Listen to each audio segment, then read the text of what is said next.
आंगनबाड़ी कार्यकर्तियों को सीएम धामी ने दी बड़ी सौगात। 2 लाख की मिलेगी वार्षिक दुर्घटना बीमा पॉलिसी। 33,000 से ज्यादा आंगनबाड़ी कार्यकर्तियों को मिलेगा लाभ।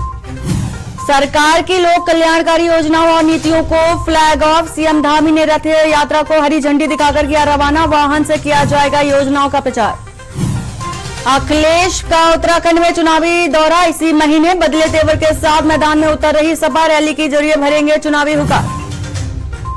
देवभूमि उत्तराखंड की विकास यात्रा ने पकड़ी रफ्तार। 8,600 करोड़ की लागत से बनेगा 175 किलोमीटर लंबा दिल्ली देहरादून एक्सप्रेसवे। उत्तराखंड में ओमिक्रॉन की दहशत। मसूरी में क्रिसमस और नए वर्ष के लिए होटल बुकिंग रद्द करा रहे पर्यटक। आप देख रहे हैं के न्यूज, खबरों का सारथी। नमस्कार, मैं हूं वंदना पांडे और आप देख रहे हैं के न्यूज इंडिया। खबर देहरादून से है। राज्य स्तरीय खेल महाकुंभ का आयोजन किया गया है। देहरादून से आपको खबर बता रहे हैं। इसके साथ ही महाराणा प्रताप स्पोर्ट्स कॉलेज में आयोजन किया गया है। मुख्यमंत्री पुष्कर सिंह धामी ने खेल महाकुंभ का शुभारंभ किया है। इस दौरान खेल मंत्री अरविंद पांडे भी मौजूद रहे। सभी खिलाड़ियों ने खेल के प्रति समर्पित भावना हेतु संकल्प भी लिया है। देहरादून से आपको खबर बता रहे हैं। राज्य स्तरीय खेल महाकुंभ का शुभारंभ किया गया है। उत्तराखंड के सभी जिलों से खेल महाकुंभ में खिलाड़ी पहुंच रहे हैं और महाराणा प्रताप स्पोर्ट्स कॉलेज में खेल का आयोजन किया गया है।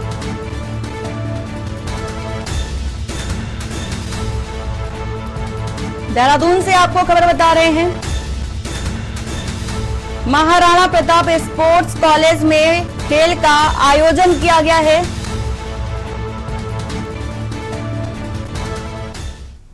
देहरादून से खबर है। सचिवालय कर्मचारियों का सचिवालय के बाहर प्रदर्शन जारी है और इसके साथ ही सचिवालय कर्मचारी संघ ने प्रदर्शन किया है। देहरादून से आपको खबर बता रहे हैं। अपनी कई मांगों को लेकर प्रदर्शन कर रहे हैं। सचिवालय कर्मचारियों का सचिवालय के बाहर प्रदर्शन जारी है।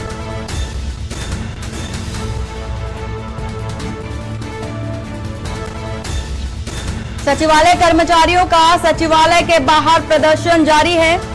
देहरादून से आपको खबर बता रहे हैं। सचिवालय कर्मचारी संघ ने प्रदर्शन किया है। अपनी कई मांगों को लेकर प्रदर्शन कर रहे हैं कर्मचारी।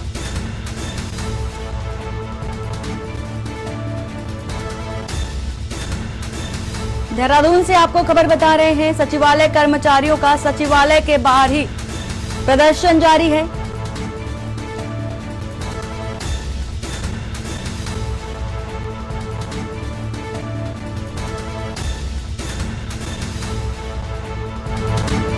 अपनी कई मांगों को लेकर कर्मचारी प्रदर्शन कर रहे हैं।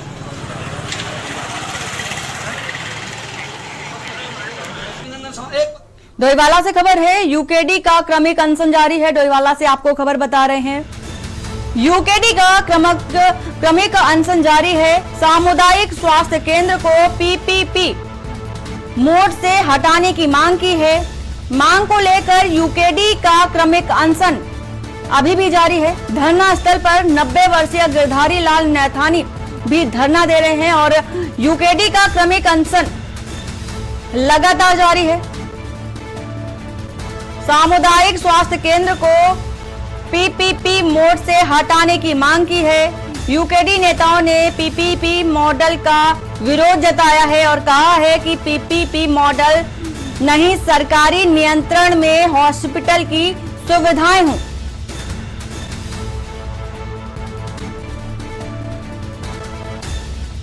डोईवाला से आपको खबर बता रहे हैं।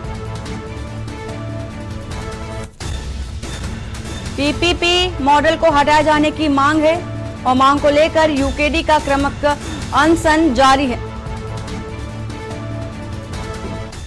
देहरादून से खबर है। कांग्रेस विधानमंडल दल की बैठक आज है। देहरादून से आपको खबर बता रहे हैं।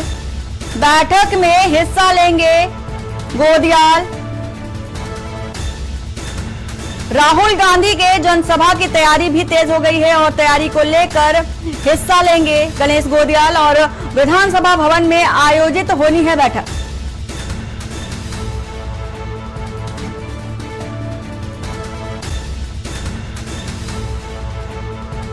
देहरादून से आपको खबर बता रहे हैं।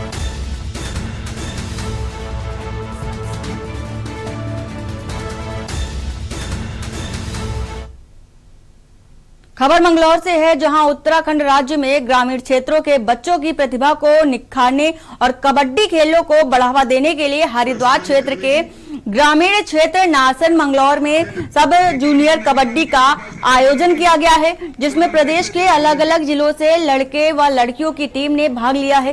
राज्य स्तर पर 19वीं सब जूनियर कबड्डी प्रतियोगिता में जीतने वाली टीम राष्ट्रीय कबड्डी प्रतियोगिता में हिस्सा लेगी और देहात क्षेत्र में पहली बार हुई कबड्डी प्रतियोगिता से ग्रामीण बच्चों को खेल के प्रति जागरूक कर उनकी प्रतिभा को निखारने का विकल्प भी मिला है। को सम्मानित करने की सरकारों का ध्यान कबड्डी की तरफ नहीं है, लेकिन मैं आप लोगों को भरोसा दिलाता हूं कि आने वाले समय में जो है सरकारें कबड्डी के लिए बहुत सारी सुविधाएं जुटाएंगी। 28 से हमारा नेशनल जूनियर भी जो है उधम सिंह नगर में होने जा रहा है, उसकी भी तैयारियों पे हमारी टीम लगी हुई है और हम उसमें कोशिश कर रहे हैं कि हमारी टीमें बेहतर प्रदर्शन करें। सब जूनियर कबड्डी चैंपियनशिप है उत्तराखंड की, और ये इसका सौभाग्य मिला गुरुकुल नारसन को इसे कराने का। ये पहले कोटद्वार में होनी थी और हमें बहुत कम समय मिला, बहुत विषम परिस्थिति में हमने ये कराई। 6 दिन के अंदर में हमें करानी पड़ी, पर एक लगाव रहा कबड्डी के प्रति इस क्षेत्र का, उस वजह से हम इसे कामयाब हो गए कराने में। और यहाँ कराने का ये उद्देश्य है हमारे बच्चे गाँव के अधिक से अधिक संख्या में और प्रतिभाएं हमारी बाहर आए और जिससे हमारा यहाँ का जिले का भी नाम हो, हमारे क्षेत्र का भी नाम हो और सरकार भी इस तरफ ध्यान दे। जब हम अच्छा आयोजन यहाँ करा रहे तो अच्छी सुविधाएं भी हमें यहाँ मुहैया कराई जा, ये भी हम ऐसा खेल के प्रति कर रहे सरकारों से। यही हमारा अपना एक वो था कि ये ग्रामीण क्षेत्र में कराई जा। यहाँ 8 टीम लड़कों की है 8 जिलों से, उधम सिंह नगर पौड़ी है सब, और 7 लड़कियों की 7 टीमें हैं, वे भी उन्हीं स्टेट में है। 8 जिलों से यहाँ टीम पहुंची, सब टीम यहाँ नहीं आ पाई, हमको 8 जिलों से टीम यहाँ पहुंची है। उत्तराखंड विधानसभा के 9 दिसंबर से शुरू होने जा रहे शीतकालीन सत्र के लिए तैयारियां शुरू हो गई हैं और इस संबंध में देहरादून विधानसभा अध्यक्ष प्रेमचंद्र अग्रवाल की अध्यक्षता में बैठक की गई, जहां विधानसभा अध्यक्ष ने सत्र के दौरान सुरक्षा व्यवस्था को लेकर उच्च अधिकारियों के साथ कई विषयों पर चर्चा की। उन्होंने विधानसभा सचिवालय और पुलिस के अधिकारियों को सुरक्षा व्यवस्था चाक चौबंद रखने को भी कहा। इसके साथ ही आवश्यक व्यवस्था जल्द पूरी करने पर जोर दिया है। वहीं बैठक में निर्णय लिया गया कि विधायकों के सहयोगी और सुरक्षा कर्मियों को विधानसभा परिसर में आने की अनुमति नहीं होगी। केवल विधानसभा अध्यक्ष, उपाध्यक्ष, नेता सदन और नेता प्रतिपक्ष व मंत्रियों के वाहनों को परिसर में प्रवेश की अनुमति दी जाएगी। देखिए, एक तो जो हमारा सत्र 9 तारीख से होना है, 9 और 10 दिसंबर को, उसको लेके सुरक्षा संबंधी और अन्य व्यवस्थाओं के संबंधी हमने बैठक की है और निश्चित रूप से ये बैठक, ये सत्र हमारा अंतिम सत्र होगा ऐसा हम महसूस कर रहे हैं। इसमें हमने सारी व्यवस्थाओं पे हमने बातचीत की है, चाहे बिजली को लेके, पानी को लेके, हेल्थ को लेके, और ये सारी व्यवस्थाओं में जो एक मुख्य बिंदु आता है कि हम लोग चूंकि कोरोना के दौर से गुजर रहे हैं, ऐसे में हमने ये निर्णय लिया है कि जो हमारे माननीय विधायकगण आएंगे उनका RT-PCR टेस्ट वो जहाँ से चलेंगे वहाँ कराएं, या फिर उनको यहाँ हॉस्टल में जहाँ पर आ रहे हैं 24 घंटे पहले उनको यहाँ पे RT-PCR के लिए हम लोग अनुरोध करेंगे। खबर खटीमा से है, जहां सीमांत क्षेत्र खटीमा में युवतियों ने गौरा देवी कन्या धन योजना की असमानता को लेकर तहसील परिसर में विभाग व सरकार के खिलाफ जमकर नारेबाजी की है। प्रदर्शन कर रही क्षेत्र की लड़कियों ने उप जिलाधिकारी का घेराव कर बताया है कि 2017 में इंटर पास छात्राओं को योजना का लाभ अभी तक नहीं मिला है। इसके साथ ही गौरा देवी कन्या धन योजना में 51,000 दी जाने वाली धनराशि को 5,000 करने का भी आरोप लगाया है। उनका कहना है कि अगर मांग जल्द पूरी नहीं की जाएगी तो उग्र आंदोलन भी किया जाएगा।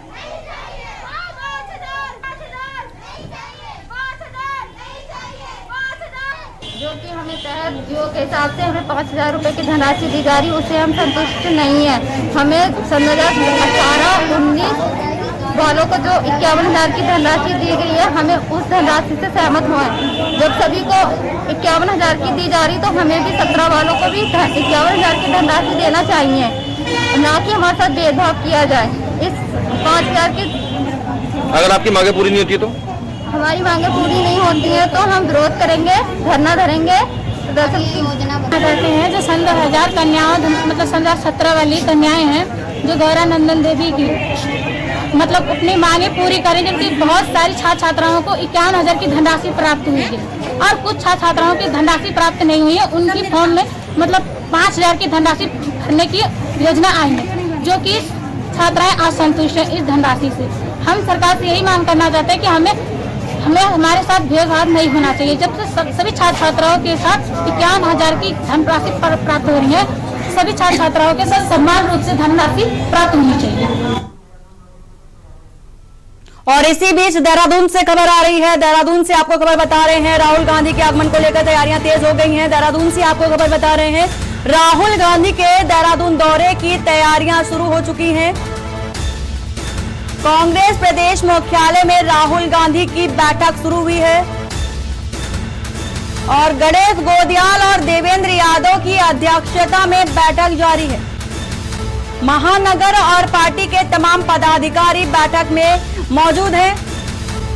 देहरादून में 16 दिसंबर को राहुल गांधी की होनी है विशाल जनसभा। कार्यक्रम स्थल और पदाधिकारियों की जिम्मेदारी पर हो रहा है मंथन। इसके साथ ही राहुल गांधी के देहरादून दौरे की तैयारियां शुरू हो चुकी हैं। देहरादून से आपको खबर बता रहे हैं, कांग्रेस प्रदेश मुख्यालय में राहुल गांधी की बैठक शुरू हुई है और राहुल गांधी के देहरादून आगमन की तैयारियां भी शुरू हो चुकी हैं।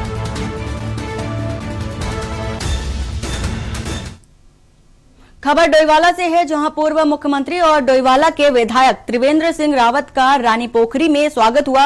रानीपोखरी में लॉ कॉलेज की घोषणा को पूरा कराने पर रानीपोखरी की जनता के साथ भाजपा कार्यकर्ताओं ने उनका सम्मान किया और पूर्व सीएम को जिला कोऑपरेटिव बैंक के चेयरमैन अमित शाह के साथ ब्लॉक प्रमुख भगवान सिंह और पोखरियाल और भाजपा मंडल रानीपोखरी ने सम्मानित भी किया। इसके साथ ही पूर्व सीएम क्षेत्र के साथ प्रदेश का विकास प्राथमिकता के बारे में भी जानकारी दी।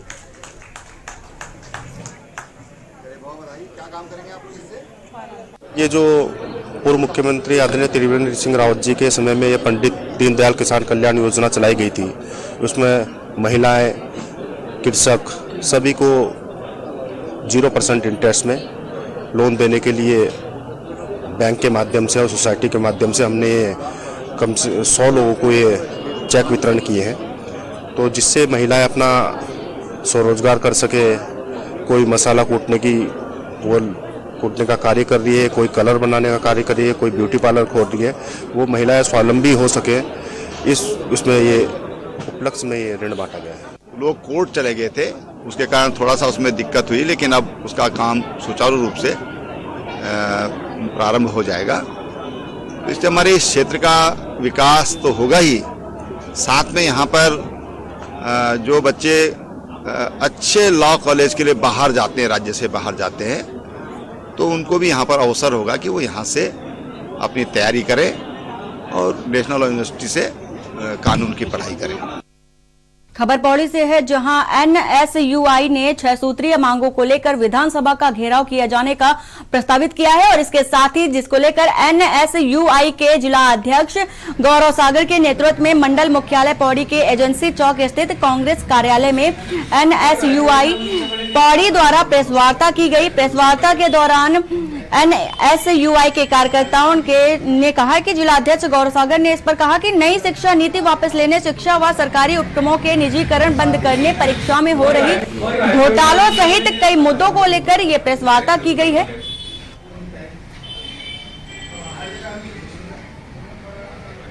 देखिए सर, जब से उत्तराखंड में ये डबल इंजन की सरकार आई है, तब से युवा वर्ग हो, छात्र वर्ग हो, ये तमाम मुद्दों को लेकर जूझ रहा है और बहुत ज़्यादा त्रस्त है। इसी कारण जैसे हमारे जो उभरते हुए मुद्दे युवाओं को लेकर है कि नई शिक्षा नीति को हमारा एक हम चाहते हैं कि इसको वापस लिया जाए, जो एनएसयूआई उत्तराखंड उसमें घेराव कर रही है। 22,000 जो रिक्त पद है अभी तमाम विभागों में, इनको भरा जाए और जो लगातार बेरोजगारी का दर बढ़ता जा रहा है इस सरकार में, तो युवाओं को रोजगार दिया जाए। इसी तमाम मुद्दों को लेकर एनएसयूआई उत्तराखंड 9 दिसंबर को विधानसभा घेराव करेगी। इसमें हमारे राष्ट्रीय अध्यक्ष एनएसयूआई नीरज कुंदन जी एवं कांग्रेस के तमाम वरिष्ठ नेतागण मौजूद रहेंगे। हरिद्वार में लोक निर्माण विभाग के कार्यालय पर कॉन्ट्रैक्टर वेलफेयर एसोसिएशन के बैनर तले ठेकेदारों ने लोक निर्माण विभाग लक्सर के अधिशासी अभियंता के खिलाफ धरना प्रदर्शन किया और धरने पर बैठे ठेकेदारों ने अधिशासी अभियंता पर भ्रष्टाचार सहित कई गंभीर आरोप भी लगाए। ठेकेदारों का कहना है कि शासन द्वारा क्षेत्र के विकास के लिए निविदा अधिसूचना जारी की गई थी, जिसके अनुपालन के लिए निविदाएं मांगी गई, लेकिन ठेकेदारों को परेशान करने और उनका उत्पीड़न करने अनुबंध किए जा रहे हैं और इसके साथ ही ठेकेदारों ने अपनी शिकायत लिखित मंत्री लोक निर्माण विभाग उत्तराखंड को दी है। ऐसा जी, हमारा जो धरना है ये लक्सर के जो अधिशासी अभियंता हैं श्री सतवीर यादव जी के खिलाफ है। विभाग के अधिकारी थे, जो इनके कर्मचारी थे, उन सब लोगों के खिलाफ भी इन्होंने इस तरह की कार्रवाई करी, उनका भी शोषण करने की कोशिश करी, तो रुड़की में इनके खिलाफ धरना प्रदर्शन हुआ। तो यही है कि अधिशासी अभियंता को अपनी कार्य प्रणाली सुधार लेनी चाहिए और उनको एक सम्मानित पद पर बैठे हैं, सम्मान के साथ रहना चाहिए, सब लोगों की सुख दुख को ध्यान रखना चाहिए। ठेकेदारों के जो कागज है समय से पूरा करें, पैसा है तो उनका भुगतान करें, उनकी समस्याओं का निराकरण करें, और यदि वो नहीं करते, ऐसे में वो सक्षम नहीं है या उनकी नीति नहीं है, तो फिर यहाँ से या तो खुद ट्रांसफर करावे या शासन उनका ट्रांसफर कर दे। खबर देहरादून से है, जहां राजधानी के सचिवालय कर्मचारी अपनी मांगों को लेकर सचिवालय के सामने धरने पर बैठ गए और सचिवालय कर्मचारी संघ के अध्यक्ष दीपक जोशी ने बताया कि लगातार सचिवालय कर्मचारियों के भत्ते की अनदेखी सरकार की तरफ से की जा रही है और समीक्षा अधिकारी सचिवालय कर्मचारी की सुरक्षा को लेकर भी सरकार की तरफ से कोई भी निर्णायक कदम नहीं उठा रही, जिसकी सचिवालय कर्मचारी संघ सरकार से मांग करता है कि जल्द से जल्द उनकी मांगे सरकार पूरी करे और इससे भी बड़ा आंदोलन करने की भी उन्होंने चेतावनी दी है। सरकार का एक अभिनंदन था, सरकार ने वादा किया था कि हम कुछ मुद्दे उस अभिनंदन समारोह में सचिवालय सेवा का कर देंगे। ब्यूरोक्रेसी के हावीपन और ब्यूरोक्रेसी के गलत फीडबैक से ये स्थिति उत्पन्न हुई है और सरकार जो करना चाहती थी उसको ना करके सरकार ने मजबूर कर दिया सचिवालय सेवा के लोगों को बाहर लाने के लिए और फरमान कल जारी किया गया, मुकदमे दर्ज किए गए और हमें जो सचिवालय के लोग थे उन्हें सचिवालय से बाहर कर दिया गया। अब ऐसी स्थिति में ये आंदोलन अनिश्चितकालीन हड़ताल में तब्दील हो गया और आने वाले समय में जब तक इसका जिम्मेदारी नहीं होता तब तक ये बैठे रहेंगे। और सीधे चलते हैं देहरादून, जहां पर सीएम पुष्कर सिंह धामी ने खेल महोत्सव का शुभारंभ किया है।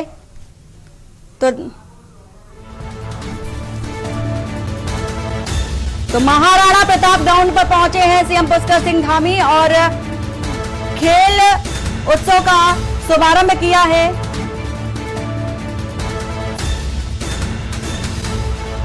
देहरादून से आपको खबर बता रहे हैं, देहरादून से आपको तस्वीरें दिखा रहे हैं, जहां पर सीएम पुष्कर सिंह धामी खिलाड़ियों के साथ नजर आ रहे हैं।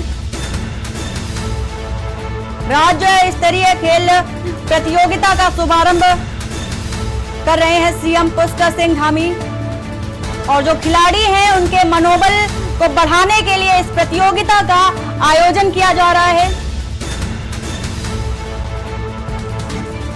और उत्तराखंड में लगातार युवाओं को खेल की ओर उन्मुख करने के लिए सीएम धामी द्वारा ये महत्वपूर्ण कदम उठाया गया है।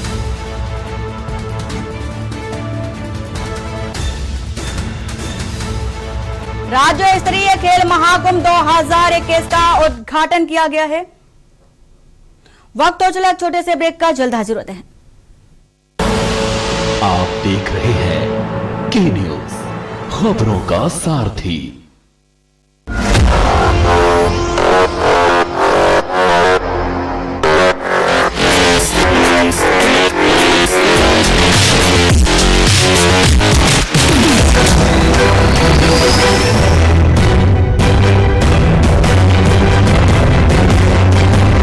नमस्कार, अभिवादन आपका। मैं दुर्गेंद्र चौहान हूं।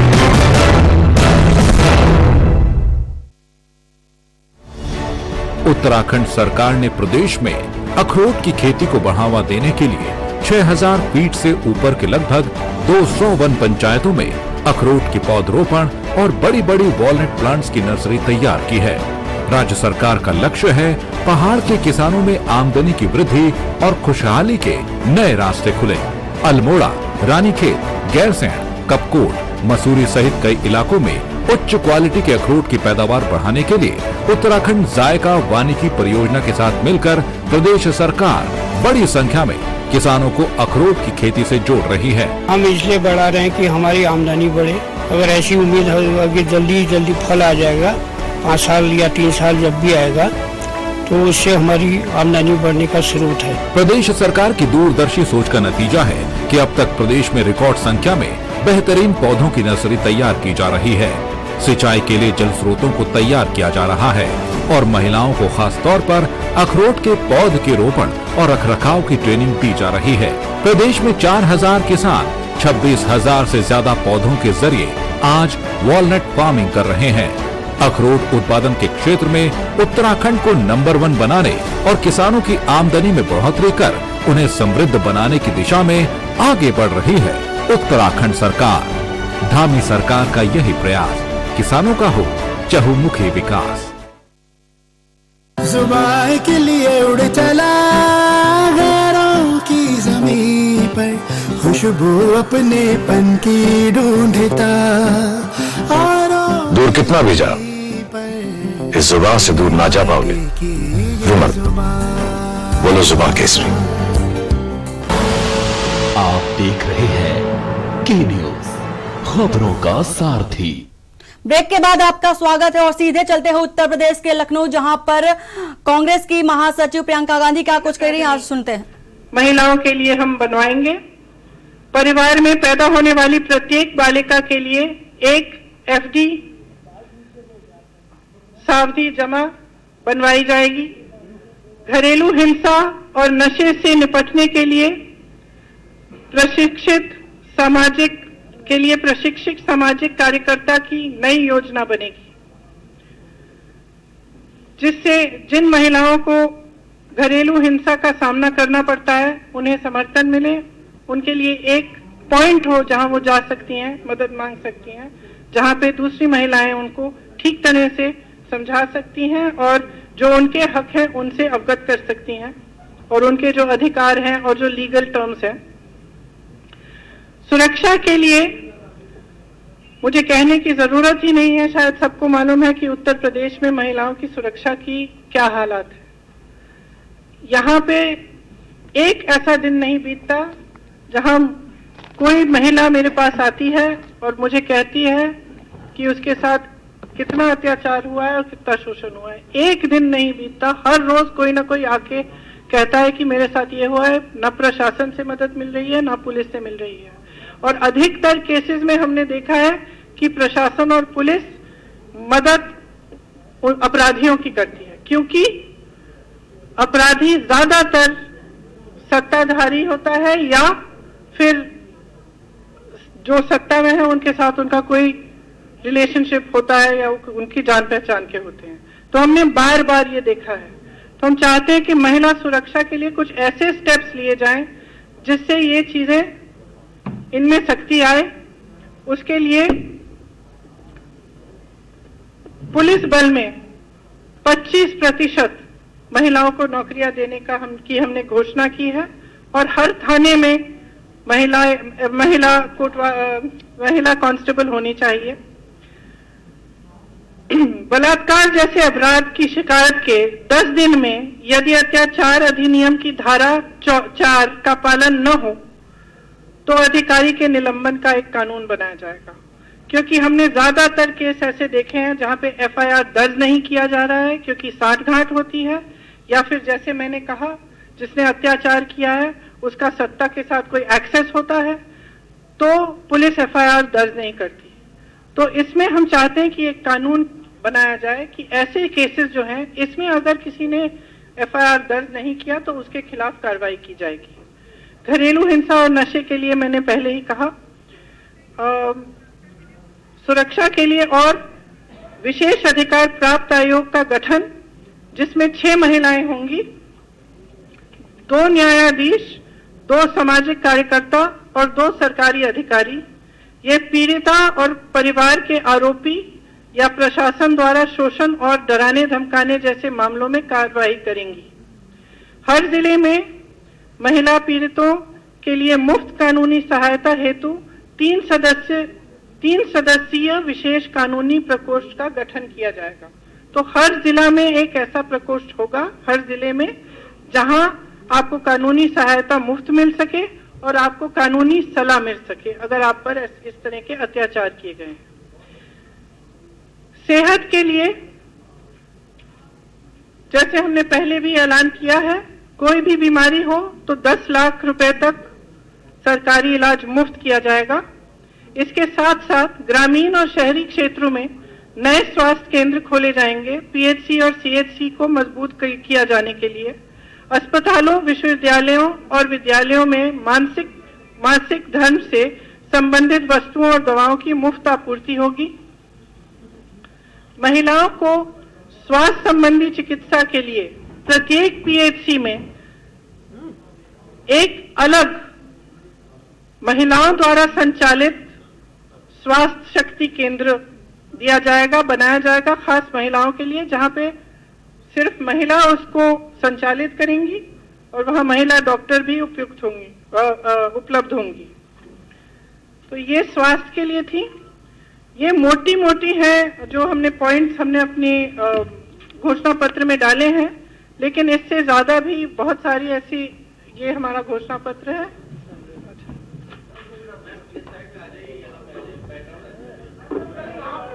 यहाँ की वहाँ